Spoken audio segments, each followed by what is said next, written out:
Assalamu alaikum and welcome to all the youth joining us from around the world. We are now in our fourth event of the UTS World Virtual Youth Festival 2021. It is the world's only virtual youth festival, and we are live from the Kingdom of Saudi Arabia. My name is Julia Govenden. I'm the CEO of United Through Sports, and today I'll be introducing this important workshop where we'll be meeting with the World Anti-Doping Agency and the International Testing Agency. And what are we going to discuss? You guessed it, we're going to look at clean sport. So this workshop will focus towards the future and clean sport. So for anyone who's needing Arabic and translation, you're going to go down to the toolbar and there's an icon that says translation and interpretation. So you're going to click that button for interpretation if you need it. So we invite you in this session to share your thoughts with us in the chat that's also down below. Please introduce yourselves, tell us your thoughts. If you have any questions during the session, feel free. This is for you to get involved and to interact with our lovely guest speakers today. If you decide to take any pictures or selfies during the session, please tag us, tag United Through Sports, tag WADA, WADA, tag ITA as well, so that we can all see that you're united with us towards the future. So all the youth and all the adults who may be joining us as well, welcome officially. And what we want to sort of talk about today, aside from clean sport and aside from your lives as athletes and your responsibility, we want to look at the values of Olympism as well. And I think that the best way for us to kick off this session, this workshop, before we introduce the lovely ladies who are joining us today, we would love to share a very special message. And this will be from someone who is a dedicated leader. He is the president of WADA, and his name is Witold Banker. So welcome, President. Hello to everyone from around the world that is gathered for this important workshop titled Towards the Future and Clean Sport. This is the World Anti-Doping Agency's second year supporting this event in cooperation with the International Testing Agency. We are very proud to contribute to such an important initiative that is aligned with our mission in leading a collaborative worldwide movement for doping-free sport.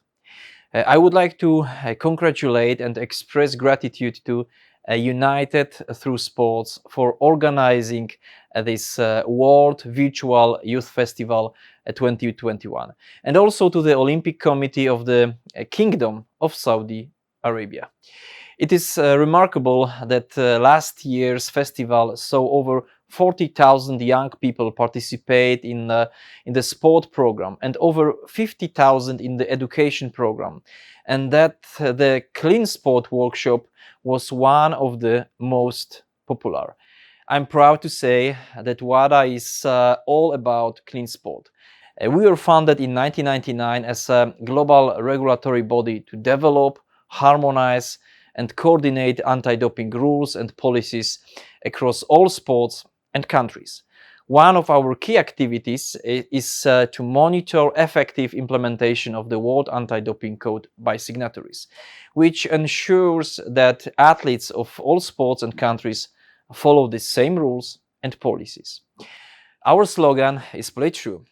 Together with our global stakeholders, we work every day to increase access to anti-doping education and information programs worldwide for athletes and their support personnel, which is something that the WADA team will be doing as part of this event. I'm sure that we all agree that sport is highly beneficial for health and for community life, and that we believe in the core values of Olympism, including friendship, excellence, and of course respect, which everyone is entitled to in line with equality and human rights. We also value fair play in sport, which requires respect for the rules of the game and everyone participating. Athletes are at the very heart of fair play, and therefore their protection and the protection of clean sport is a priority for WADA. We are living in an age of social media with Instagram, Facebook, Twitter, and TikTok, where athletes are role models and have the potential to inspire millions of youth to participate in sport. Of course, it is every athlete's dream to have a competitive advantage, to be as strong and or as fast as possible, and to consistently be at the top of their game. And we know that the majority of athletes pursue their dreams within the anti-doping rules they play fair. However, unfortunately, some athletes choose to cut corners and decide to cheat, while others take a prohibited substance without realizing it is prohibited. Both cases are considered breaking the rules and risk a 4-year ban from taking part in any sport. This damages their sporting futures, their reputation, the credibility of their sport, and above all else, it puts their health at risk. So, events like this youth festival are very important. They help us all remember why we love sport, for the opportunities it brings us, including the way that it challenges us and develops us as individuals. Today's Clean Sport workshop serves to educate youth of all sporting abilities that come together and are united for clean sport. The slogan of the 2021 World Virtual Youth Festival is United for the Future. So let us stand united in preserving the integrity of sport so that athletes can take pride in their performance, knowing that they did so based on their own talents and abilities. Together, let's continue to play true. And no doubt you've given the youth a lot to think about in terms of being fair and playing true. We're also blessed, however, to be joined by the director of ITA. His name is Benjamin Cohen, who we've invited to share with us a special message with you all. Welcome, Mr. Cohen. Hello, everyone. My name is Ben Cohen, and I'm the Director General of the International Testing Agency. It is a real pleasure for me and the organization that I represent to be part of this United Through Sport World Virtual Youth Festival. We are here to discuss about sport, as you know, but also about fair sport and clean sport. Sport is only fun, is only cool, is only real if we all play by the rules in the spirit of fair play and with integrity. So in this context, it's our real pleasure to deliver, in cooperation with the World Anti-Doping Agency, a workshop to which you will be taking part. And we strongly encourage you to interact, to have fun, to ask questions, and really to make the most out of it, to learn, and to then be able to uphold the spirit of fair play. So please enjoy this festival. For those who compete at the event, good luck and help us to keep sport real. Thank you, Mr. Cohen, for your passion, the way you ensure that progress is being made, education is given, and definitely lessons learned. So without further ado, let's meet our special guest speakers. So today we have joining us is Olya Abasolo, who is an Olympian in the sport of fencing and educational manager at the International Testing Agency. We also have Ariadna Camargo, who is the digital learning coordinator at WADA. And we have also Ava Erfel, who's the education consultant also at WADA. And today we are also joined by Christine Gerard, who is a two-time Olympian and Canada's first ever Olympic champion for weightlifting, winning a gold. So please welcome the lovely ladies. And now it is our time to pass the stage on our virtual platform over to WADA and ITA. Thank you so much. Thank you very much, Julia, for this wonderful introduction. It's great to be here with you all this morning, this afternoon, this evening, depending on which part of the world you are in. I'm just going to share my slides now so you can see my screen. Hopefully that comes up quite quickly. And I can see you nodding your heads, which is great. So I will make sure that I can see everyone else too. I'll pull up the chat on the side in case our participants are writing in as well. So I think it's all set up and ready to go. Great. So we've already been introduced. I won't spend too much time on it this afternoon, for me at least, afternoon.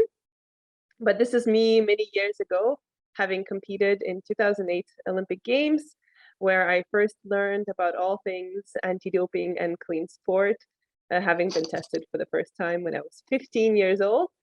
Went on to compete in the games, and now I find myself here working at the International Testing Agency in educational programs. So very, very happy to be here with you all and definitely sharing a bit of my passion with you. Now, Mr. Banca has already given a good overview of what the World Anti-Doping Agency does. And to complement that, we are the organization that helps everyone else around the world, different international federations, major event organizations, and other anti-doping organizations implement the rules. They can be a little tricky, a little complicated. So we are that independent organization that works with the global sport community to make sure that everybody is able to implement these different rules. So those are the two organizations that are here with you today. And we have a good plan that we're excited to share with you. We have a few learning objectives that we've put on the screen, and these outline our game plan for the next hour. So here's what we'll do. We'll talk about values first and see how those help us make decisions in life and in sports. We'll speak about challenging moments in an athlete's journey. So these are actually called moments of vulnerability. We'll also talk about the role of coaches, but also everyone else around the athlete and how that relates to decision making. And then we'll identify situations in sport that are considered as doping. And that's what my colleagues Eva and Ariadna will do. And then we'll also talk about a few anti-doping rule violations, see whom they apply to and why they're important. So we'll start with the first question here on your screen. You can type in an answer or you can think of it yourself, but that is, what is doping? What do you think doping is in your own words? Now, you can write your answers in the chat if you want to. You can share your first thoughts, or you can just think of that as I go into the rest of the presentation. It can be one word, it can be a phrase. I can see breaking the rules. Somebody says, I love fencing. Thank you. I just saw that comment. But keep coming with those answers about this question on the screen. Is it taking a prohibited substance? There's many ways to answer this question. But if we look at the answer to this question by using the definition as per the World Anti-Doping Code, it's the occurrence of one or more anti-doping rule violations. But let's leave that definition for now, not worry about it too much. We'll talk about it in a little more detail. So if some of the terminology and maybe the World Anti-Doping Code are things that you're hearing about for the first time, it's okay. We'll break it all down by the end of the hour. And I can see more answers coming in, taking illegal substances to enhance performance, getting a competitive advantage. So thank you everyone for participating and writing in your answers. But what's more interesting to consider beyond the definition on paper is what you consider as your personal definition of what doping is. And for this, I'll draw a parallel with cheating in school. So do you think, is it looking at someone else's test while you're writing your own? Is that cheating? Is it writing a paper that's fully copied or plagiarized from someone else? Are both of those instances of cheating? And should the person be penalized the same way for all those actions? Now, again, your answer may be somewhere on a scale of the two extremes. Maybe both are instances of cheating, or no, there should be some flexibility. And your answer may be different from someone else's. So what do you then consider as doping, having thought of that example? Is it an athlete who accidentally took a prohibited substance, like Mr. Banca was referring to? Is it an athlete who consciously made the decision to dope? Or is it an athlete who feels like they have no choice but to dope because they're risking to lose something, maybe their funding or their spot on the team if they don't perform? And is it all of the above? Now, when it comes to your personal definition of doping, just like your personal definition of cheating in school, The answers will vary greatly based on your values, your upbringing, your culture, your language, your personal traits, and so on. And again, your answer may be different than someone else's. So I can see more people writing in, and I'm so sorry I can't read Arabic, but I would love to see what people are writing in. I know you're listening with simultaneous translation in Arabic, but when I finish my presentation, I will make sure I use Google Translate to get your answers and to make sure I understand them. But ultimately, having said what we just talked about over the last 5 minutes, what's important to know about doping, or the concept of doping, is the following.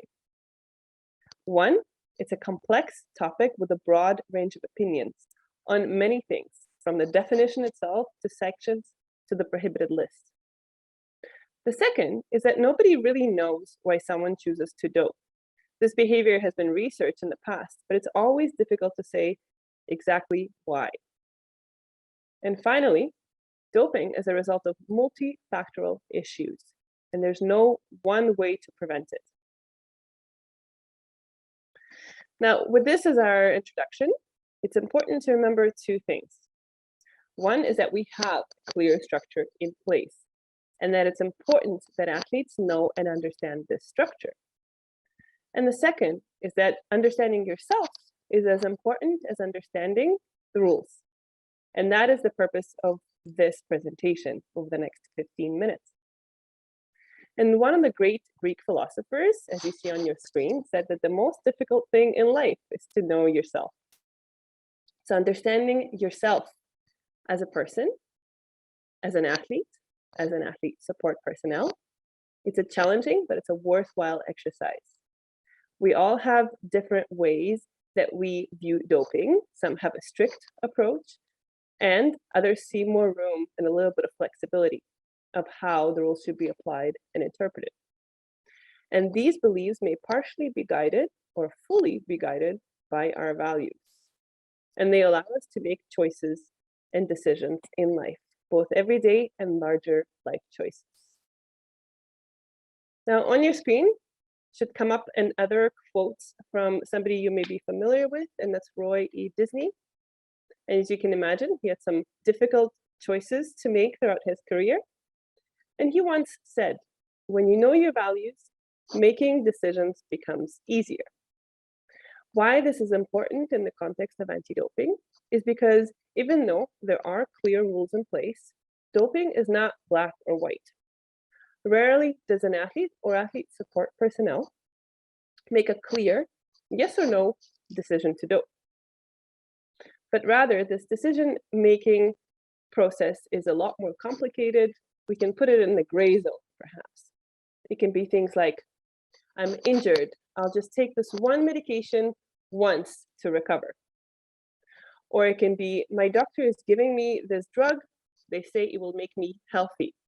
So I don't know what it is, don't ask, don't tell. Or another example could be, everyone in sport is doping, and I'm just doing my part to keep up. These are just a few examples of where we see athletes taking a decision, often in difficult circumstances, stressful periods in their life, or under pressure from those around them. It is moments like these that we need to remember our values and what we believe in when we step off the field of play.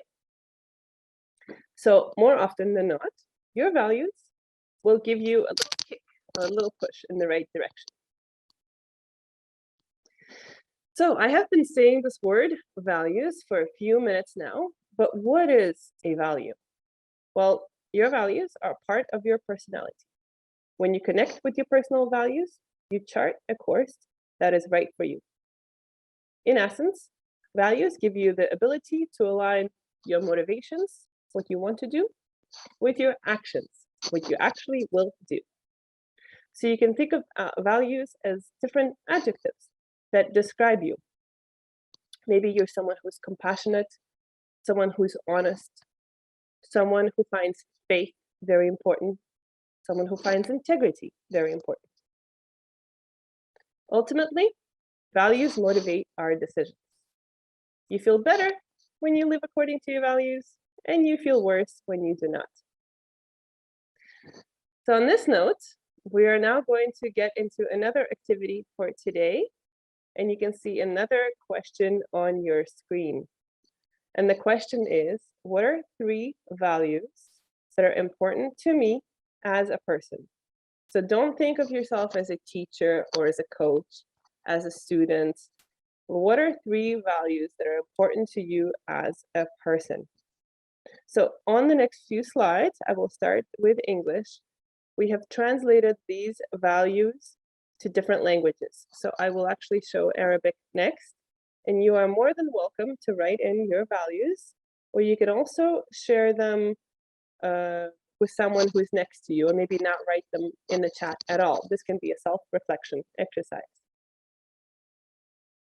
Now we can see many values here, from power, wealth, empathy, faith, to love, different words that are definitely not all the values that exist out there. These are just a few examples of different values. So I can see here Julia wrote respect, equality, and health as her values. Rebecca wrote integrity, empathy, determination. Anne wrote health, honesty, compassion. I'm going to switch to the next one in case there's somebody who's Spanish speaking and wishes to see them in Spanish. Respect, equity, and family. And what's important to understand is that these values are personal, and there is no right or wrong answer. And these evolve over time. So myself as an athlete, 10 years ago, I probably would have selected different values than what I would select today. Maybe we can see Eva already shared her values. She wrote respect, equity, and family. Ariadne as well, friendship, accountability, and respeto in Spanish. Thank you. Thank you everyone for writing in your values. And one final point here before we wrap up this exercise is that these values may be a result of your societal or environmental circumstances or upbringing. That includes the culture of your sport as well. So if you come from a high-risk sport with a lot of doping or a big history of doping, you may be more likely to choose values like integrity, honesty, and accountability. So I personally have chosen the values of equality, respect, and inspiration for this exercise. So we did go through those languages very quickly to give everyone a chance to select their values. But remember, there's no right or wrong answer. And if you're a coach or if you have some teammates that you're planning to see soon, maybe you can use these value slides here and do this exercise with them. But you can also apply values to organizations. So here you can see Olympic and Paralympic values. So the values of the International Paralympic Committee are friendship, respect, and excellence. And the values of the International Paralympic Committee are determination, inspiration, courage, and equality. So some of you have chosen these ones and you've written them in the chat. And these are rather universal values. They speak to all of us, and that's why we connect with the idea of the Olympic and the Paralympic movement in so many ways. Great, so I have 2 more questions for you on this screen. And now that we have learned our personal values, let's see how these apply to real life. And that's the purpose of these next 2 questions. And the first question is, do key events in an athlete's life influence their decision to dope? You can say yes or no, maybe. It can be a one-word answer in the chat. And the second question is, who can help athletes make the right decisions in such situations? So feel free to write your comments. There's a lot of yeses coming in, and I guess that's for question 1. Key events indeed influence an athlete's decision to dope or not to dope. And we can see some answers for the second question as well. Family, coaches, support personnel, friends, definitely friends as well, yes. The organization, that's a great answer. And so let's address the first question. There are certain moments in an athlete's lives when they're most susceptible to doping. So we talked about those difficult moments. They're called moments of vulnerability. But in very simple terms, that basically means big times of change. good or bad. So research shows that athletes are more likely to dope when they're at a difficult or a critical moment in their sporting career. So let's see a few examples of that. That includes things like changing your training environment, maybe changing clubs. That's entering a higher level of competition.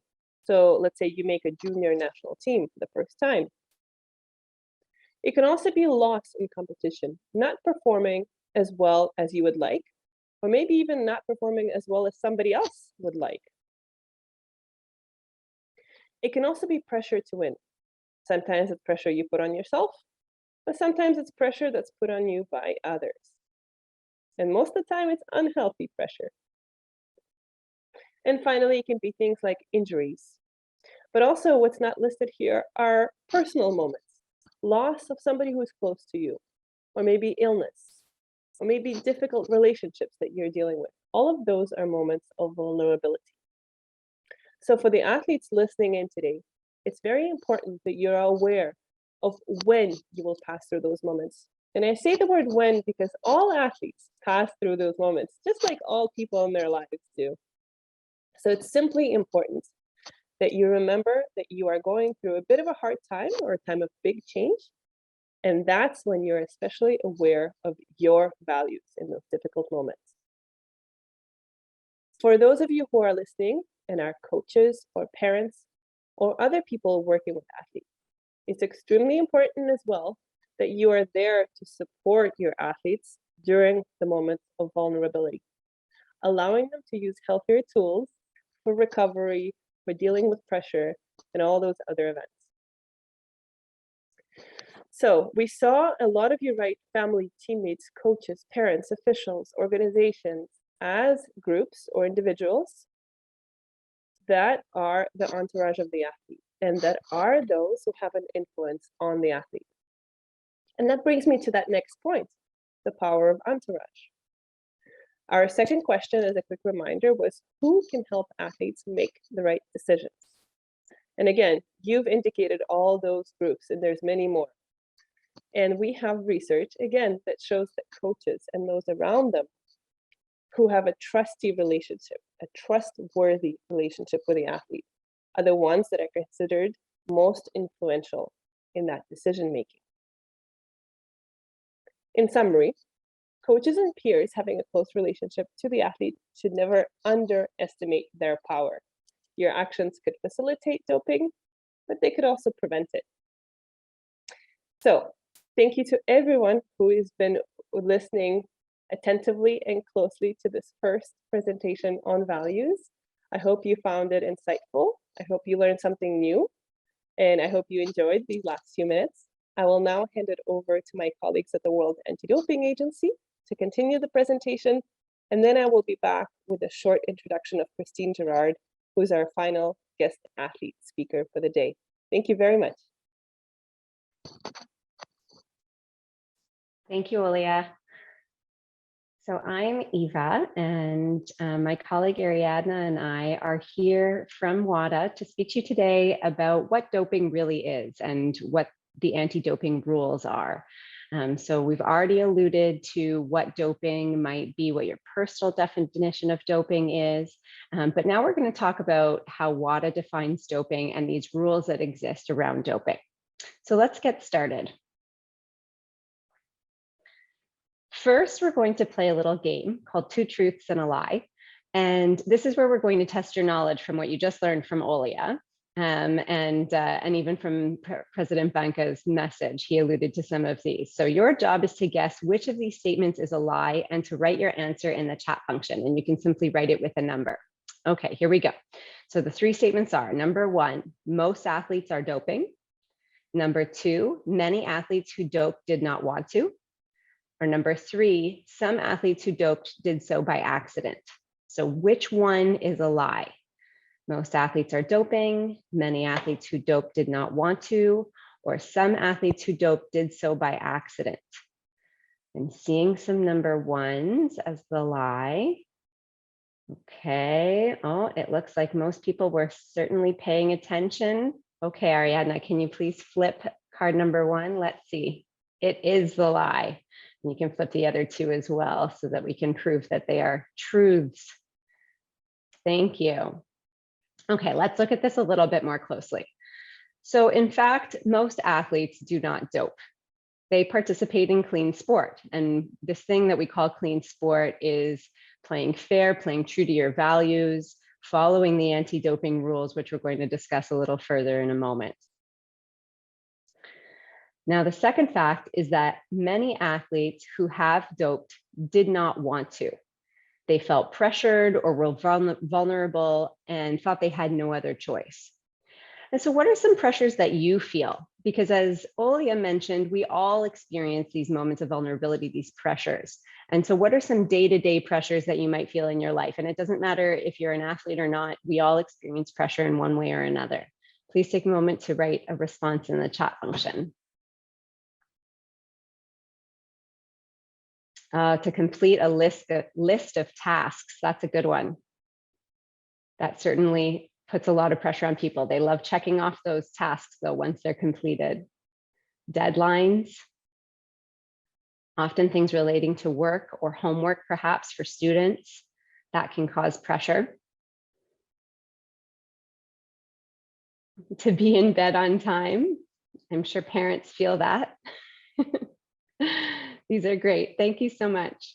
And so we all experience pressure from time to time, and many pressures do exist in life. There are pressures to perform based on expectations from coaches, from parents, or based on your own expectations. For athletes, there are pressures to perform to keep scholarships or to qualify for a team or to keep their spot on a team, as Olia mentioned as well. So let's keep going. And so as Olia mentioned in her presentation, some athletes didn't want to dope, but they were vulnerable and they went through a vulnerable period and it caused them to end up down a doping path.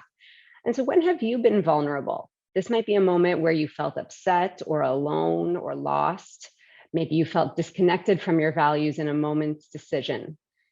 If you feel comfortable sharing, you can do so as well in the chat function. And again, this might be very personal and you also don't need to share if you don't feel comfortable. Oh, when you're unwell and ill or injured.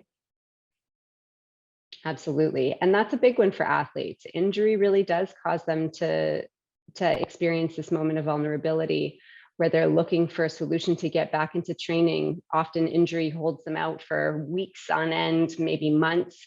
They miss competitions, they miss qualifying. There's lots of reasons why they might seek an opportunity to recover faster. And unfortunately, some of those opportunities to recover faster might lead them down a doping path. All right, we can continue. Thank you. These are all wonderful answers. And so the third fact is that some athletes who did so by accident, as President Banca alluded to. And perhaps they just weren't educated enough, or perhaps they were following the wrong advice, and maybe they were in a moment of vulnerability and they sought advice from the wrong person. And so all of these things exist. And what's really important when we're experiencing these moments of vulnerability, when we're experiencing these pressures, is that you do speak about it and that you turn to somebody that you trust and you have a conversation. And then another way that we can help these situations from repeating and prevent doping is to also get educated. And so that's what we're going to do today. We're going to learn a little bit more about what the anti-doping rules are, because if you know what the anti-doping rules are, then you're much better placed to avoid breaking one of the anti-doping rules. And so I'll hand it off to my colleague Ariadna now to speak to you about the anti-doping rules. Thank you, Ida, and hello, everyone. So yeah, let's continue exploring what really doping is. And to start, we would like to have another activity. So we are going to present you 3 real stories, and we would like you to answer whether you think the story refers to a doping case or not. And again, we will ask you to write your answers using the chat function. So, you ready? Let's see the first case. So, athlete A caught a cold. They were ill. They bought a cold and a flu medicine from the supermarket. The medication had an ingredient and it has a banned substance in it. Could athlete A be doping? Yes or no? What do you think? We see yes, it is doping. Yes, yes. Okay, so let's go with yes. And that is correct. Using a medication that has a banned substance in it could count as doping. So let's see the second example. Now I see an answer here. She needs to check the ingredients, which is correct. And that's one of the, it's a great answer. So the next example, athlete F ordered an steroid, testosterone, online, and it was delivered to their house, but they haven't used it yet. So you think that athlete F could be doping? We say no. I see some no. Yes.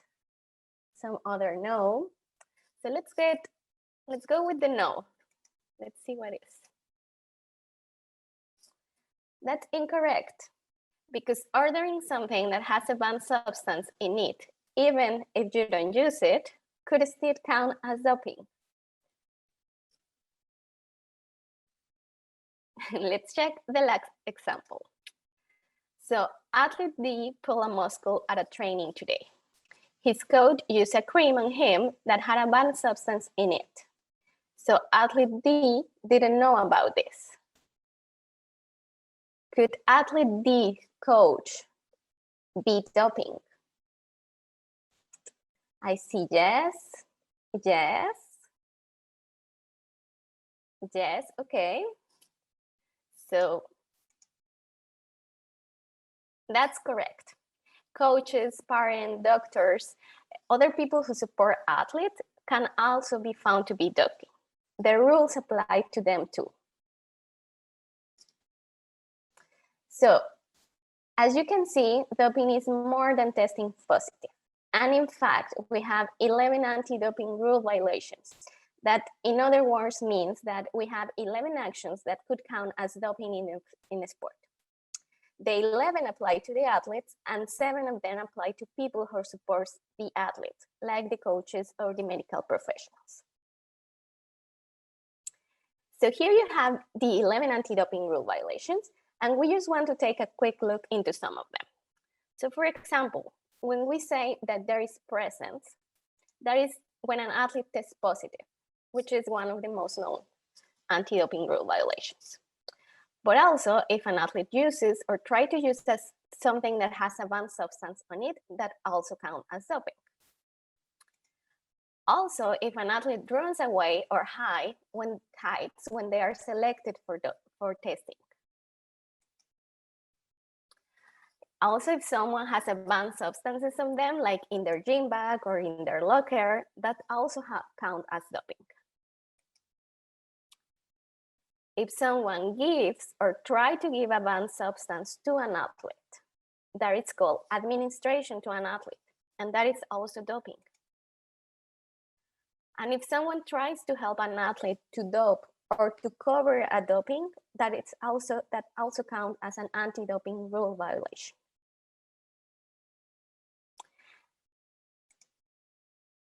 And finally, one of the last examples is someone try to discourage a person from reporting doping. That also counts as doping. And there are many others here, as you can see. We're not going today into all the details, but what we want you to take is that the 11 anti-doping rules protect the values that are associated with clean sport. And knowing them and following them will help you to uphold to these values too. So we can also talk about values, but just a reminder, there are here some others, values such as community and solidarity, fun and joy, health, excellent in performance. But why the anti-doping rules are so important? Well, one of the main reasons is that it helps to keep sport fair. We want sport to be competitive and fair, and that whoever wins does so because they are the best ones on that day, not because they have cheated. and the 11 anti-doping rule violations keep sport fair. Also, because doping can be dangerous to your health.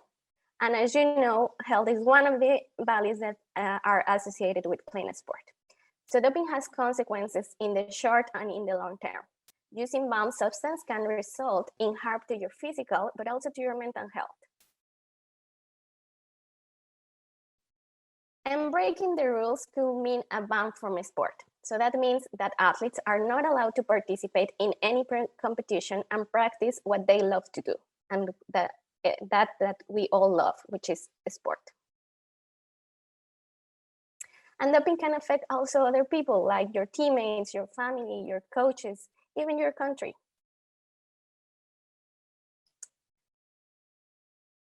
So ultimately, athletes are the only responsible of knowing and following the anti-doping rules. And in WADA, we call this a strict liability, which is that athletes are responsible for anything that is found in their bodies. So even if they take a medication by accident, they can still be responsible and can still receive a ban from a sport. And here is an example. So for example, sometimes supplements can be contaminated with a banned substance. So supplements are those products like pills, like bars, like a gel, a drink, that are supposed to supplement your diet. That is to add something to your diet. So supplements are not things that replace food. But these supplements, the problem is that even though the banned substances are not listed in the label, they might still have and cause an athlete to test positive.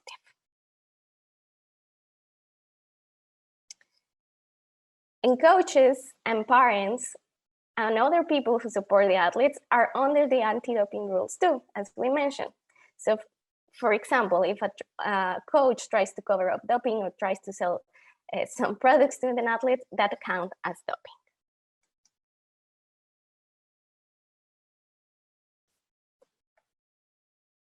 So now let's continue, and over to you, Eva. Thank you. So let's go through a quick little recap of what we just discussed. Here are some key takeaway messages after today's presentation. Most athletes do not dope. In fact, very few athletes are doping, despite what you might see in the media. For those athletes who have doped, they may have been pressured or vulnerable or lacking education. There are 11 anti-doping rule violations. All 11 apply to athletes and 7 apply to people who support athletes. And as Olia mentioned, you can actually check them out in the code, which you can get at WADA's website or at probably the ITA's website as well. And in the code, you're looking for Article 2, and they list all of the anti-doping rule violations under Article 2. And the anti-doping rules support the values associated with clean sport, and likely some of the values that you listed earlier to do as well. So now, after learning all of this, what advice would you give to athletes or other people who work with athletes? You can go ahead and write some responses in the chat function. To get educated. That's a good one. If you understand what's banned and what the anti-doping rules are, then you're much less likely to risk doping in sport. And that goes for coaches and parents and medical professionals as well. To be responsible, following your values, staying true to yourself. Taking action. Checking the ingredients before taking something. Very good. Okay, let's see what our key takeaways are. Some suggestions from WADA. Yeah, so those are great suggestions, and we have some other to add. So the first one is play true to your values. Remember why you join a sport and why you like a sport, and keep true to that. Speak up. Talk to your parents, your coaches, your peers, and if you say something, say something. Also, there are anonymous ways to report doping. And in WADA, we have a Speak Up platform, which is a channel where you can anonymously report doping. The ITA has also a channel to report doping. So there are many ways where you can speak up to report these cases. And finally, learn more. By joining this webinar, you are taking a step forward. So there are other ways to learn about anti-doping. At WADA, we have many resources for you. You can find it at our e-learning platform, which is called Adele. And thank you very much for your attention. We hope you have learned a lot.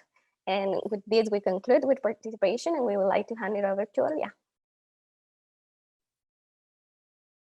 Thank you very much. And I see that there's a question as well in the audience. Julia, do you want to leave it for the end of the presentation? Perfect.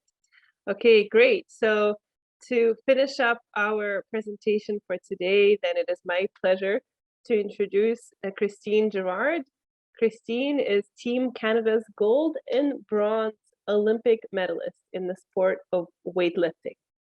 But what's really interesting about Christine's story is that she participated in the 2008 and 2012 Olympic Games, but it was only a few years later that the samples of her competitors were retested and her medals were then subsequently upgraded to a different color, or from fourth to third, if I'm not mistaken. So it was many years later that Christine finally got to celebrate her rightful achievement.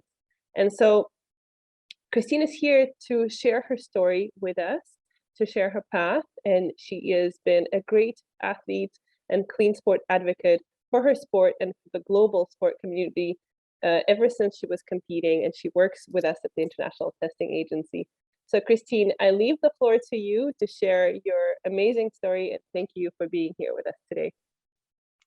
Thank you so much. Thank you for the presentation, Elia. It's such an honor to be here. So hello to everybody. I'm really honored to be surrounded by people like you who's dedicating their life for clean sport, which is really important for me, obviously. So I'm really honored to have the chance to share my story with you all today. For young and inspiring athletes and all people involved in sport. The promotion of clean sport is a subject that's really close to my heart, and I'm always happy to be involved in promoting the values of fair play and true sport. I started my own journey as an athlete when I was 9 years old. I started weightlifting, which is a sport that's really uncommon here in Canada, mostly for young girls like I was. So it didn't take much time that I was already the best in my province. When I was 14, I got tested for the first time, and I had no idea what doping was at that point. But after that, I had a lot of education from my country because anti-doping is really strong and clean sport is really strong in my country. So I got tested a lot, also because my sport still is a targeted sport for doping. So there's extra tests and extra involvement in protecting the sport. So when I was 16, I competed for the first time on an international level, and I kept competing internationally for almost 12 years after that. I competed in World Championships, Commonwealth Games, Pan Am Games, and I was also very lucky to compete at 2 Olympic Games. So in 2008, I finished fourth. I was just 3 kilos away from the podium. A journalist once said that it was the weight of a chihuahua. So I was really like a chihuahua away from a medal. Never a female weightlifter in my country got a medal before me at the Olympics. So for me, it became my goal. I wanted to be the first female to get a medal, and I wanted to be able to show to my country that it was possible to have a medal at the Olympics while staying true to yourself in a sport that unfortunately was known for doping. So everything I did for the four years following 2008 was to get closer to my objective. Every decision I took was to get me closer to my goal of being on the podium. So in 2012, I won't lie, I was crying when I was on the Olympic podium and I was receiving my bronze medal, and I was making history for my country. It was really an amazing feeling. 2 years after that, so in 2014, I became a mother and retired from my athlete life. I was coaching, I was busy taking care of my kids, when in 2016, the doping scandal happened.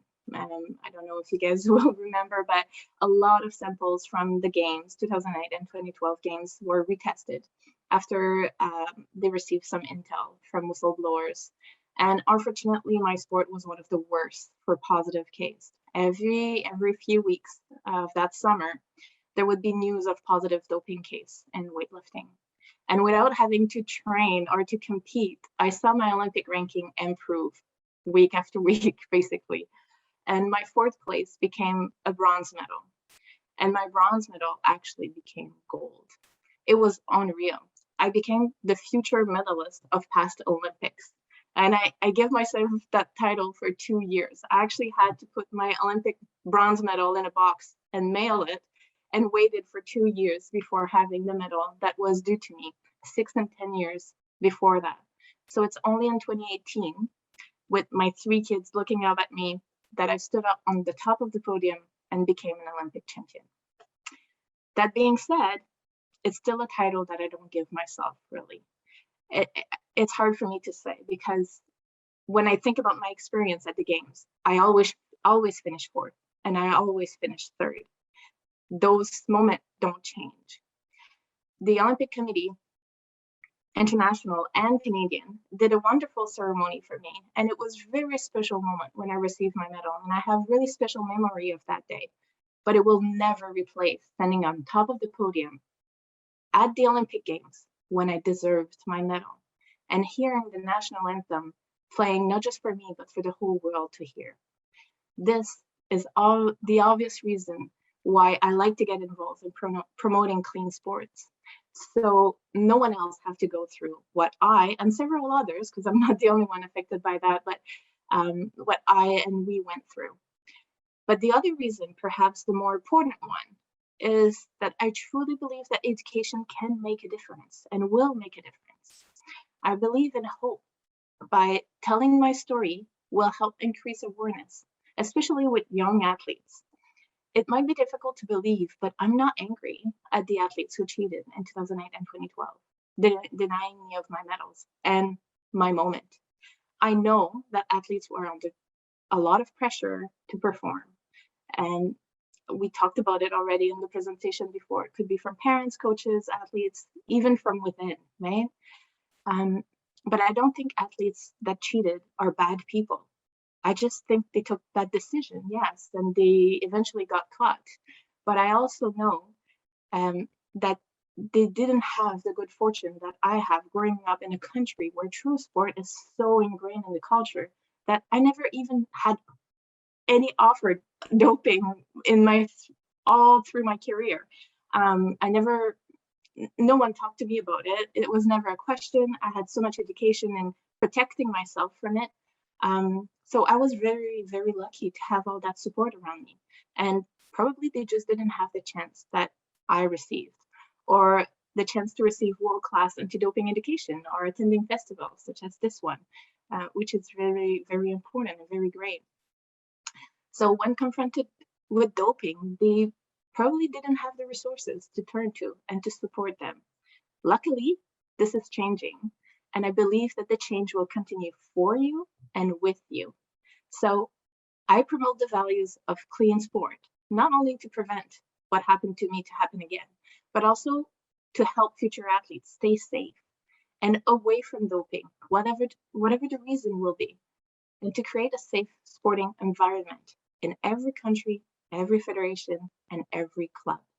I am so hopeful for the future of sport, so empowered to see athletes' voice being listened to more and more, and to see all of you here today engaged to advance the cause of clean sport. I can say that my career as an athlete made me who I am today.